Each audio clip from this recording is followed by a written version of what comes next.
এই যে আকাশ নীল, বাতাসে ফুলের সুবাস, এই তো জীবন বন্ধু। আর কি চাও?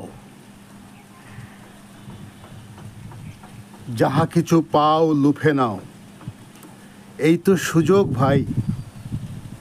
হারিয়ে গেলে সময় আর তো ফেরে নাই। ওমর খৈয়াম এই লাইনগুলো জীবনকে উপভোগ করবার কথা বলেছেন।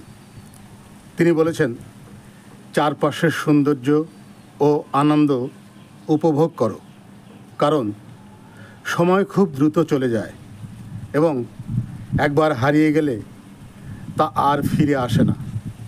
তাই ক্ষণস্থায়ী জীবন তার প্রতিটি মুহূর্তকে মূল্যবান মনে করে উপভোগ করা উচিত।